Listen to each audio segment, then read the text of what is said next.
शिवसेनेला 12 खाती मिळणार आहेत। याची यादी आता एबीपी माझाच्या हाती आली आहे। शिवसेनेची 12 खाती कुठली असतील हे आपण जाणून घेणार आहोत। उपमुख्यमंत्री एकनाथ शिंदेंना नगरविकास खाते मिळणार आहे, तर गृहनिर्माण, उद्योग, पर्यटन खाती देखील शिवसेनेच्या वाट्याला जाणार आहेत। आरोग्य, शालेय शिक्षण खाते देखील शिवसेनेकडेच कायम राहणार आहे। सार्वजनिक बांधकाम अर्थात सार्वजनिक उपक्रम वगळून पाणी पुरवठा खातेही शिवसेनेकडेच राहणार आहे। जलसंधारण, मराठी भाषा, खनिकर्म, माजी सैनिक कल्याण खातीही शिवसेनेच्या वाट्याला जाणार आहेत। याबद्दलचे अपडेट जाणून घेत अक्षय भटकर आपल्या सोबत आहे। अक्षय, एक्सक्लुझिव्ह अशी माहिती आता समोर येते आहे। खूपशी खाती गेल्या काळामध्ये जी शिवसेनेकडे होती ती कायम राहताना पाहायला मिळतात। दीपक, 24 नोव्हेंबरलाच आपण ही बातमी दिलेली होती की 12 खाती ही शिवसेनेच्या वाट्याला येणार आणि आज आपण बघतोय शपथविधीचा दिवस आहे आणि आज तेच होतंय। 12 खाती ही शिवसेनेला मिळतायत या मंत्रिमंडळामध्ये आणि त्या 12च्या 12 खाती जी आहेत ते आपल्याकडे आलेली। आता याच्यामध्ये कोणती कोणती आधीची खाती होती आणि आता कोणती कोणती चेंज झाली आहेत। सुरुवातीला नगरविकास खातं हे मुख्यमंत्री एकनाथ शिंदे यांच्याकडे होतं, ते त्यांच्याकडेच राहणार आहे। त्यानंतर गृहनिर्माण खातं हे आता आलेले आहे, ते गेल्यावेळी देवेंद्र फडणवीस यांच्याकडे होतं। त्यानंतर उद्योग हे जे खातं आहे जे उदय सामंत यांच्याकडे होतं,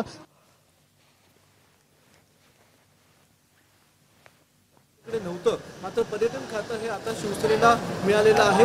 त्यामुळे जर आपण विचार केला तर या जी खाती ती आधीचीच खाती होती आणि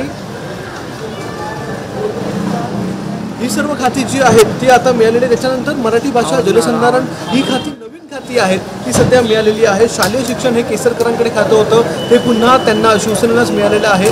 पर्यावरण आलेलं आहे। त्यानंतर खनिकर्म खातं जे आहे ते देखील शिवसेनेकडे नव्हतं, ते आता मिळालेलं आहे। तर म्हणजे 3 जे आहेत ते राज्यमंत्री पदाचे त्या दर्जाची खाती आहेत आणि 9 जी आहेत ती कॅबिनेट दर्जाची खाती आहेत। त्याच्यामुळे हे 3 खाते एकूण 12 खाती जी आहेत ती आता मिळालेली आहेत आणि या 12 खात्यांमध्ये आता जर आपण विचार केला तर आज एकूण 11 जे मंत्री आहेत ते 11 मंत्री आज शपथ घेणार आहेत आणि एक मंत्रीपद जे आहे ते रिक्त ठेवण्यात येणार आहे, कारण की इतर कोणाला संधी द्यायची असेल तर त्यासाठी इतर संधीच्या त्यासाठी ते एक मंत्रीपद जे रिक्त ठेवण्यात येणार आहे। मात्र सध्या तरी 12 मंत्रीपद एकूण 12 खाती जी आहेत ती आपल्या हाताला लागलेली आहेत आणि त्यापैकी 11 जण आज शपथ घेणार आहेत। 12 पैकी 1 जण हे रिक्त ठेवण्यात येणार आहे। आता यातलं महत्वाचं खातं कोणतं आहे तर नगरविकास, गृहनिर्माण ही 2 महत्वाची खाती आहेत। त्याबरोबर उद्योग हे देखील महत्वाचं आहे। एक खातं जे एक्साईजचं जे होतं म्हणजे राज्य उत्पादन शुल्क हे जे खातं होतं गेल्यावेळी शंभूराज देसाई यांच्याकडे, ते खातं आता राहिलं नाहीये। ते खातं राष्ट्रवादी किंवा भाजपला गेलेलं आहे। त्यामुळे ते एक खातं वगळलं आपण, पर्यावरण खातं वगळलं तर काही जी पाणी पुरवठा जे खातं आहे ते देखील पुन्हा एकदा शिवसेनेलाच मिळालेलं आहे। शालेय शिक्षण हे जे खातं आहे ते पुन्हा शिवसेनेला मिळालेलं आहे।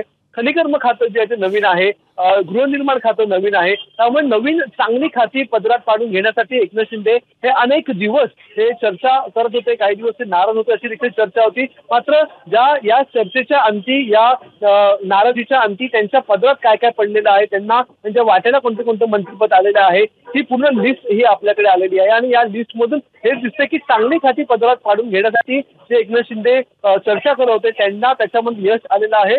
3 ते 4 चांगली नवीन खाती ही शिवसेनेच्या मंत्र्यांना मिळणार आहेत आणि एकनाथ शिंदे यांना धरून एकूण 12 मंत्री जे आहेत ते शिवसेनेकडे असतील। 11 जण आज शपथ घेतील असं देखील सांगण्यात येत आहे। दीपेश, अक्षय, धन्यवाद दिलेल्या सगळ्या सविस्तर माहितीबद्दल।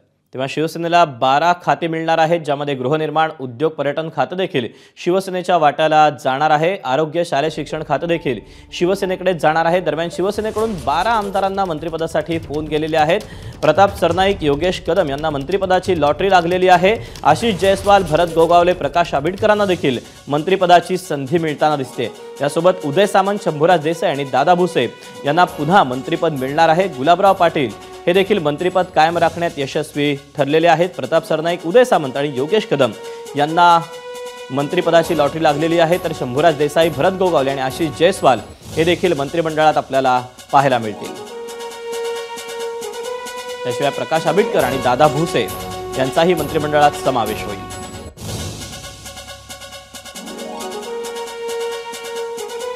तर संजय राठोड आणि गुलाबराव पाटील हेही आपल्याला मंत्रिमंडळात पाहायला मिळतील। एबीपी माझा, उघडा डोळे बघा नीट।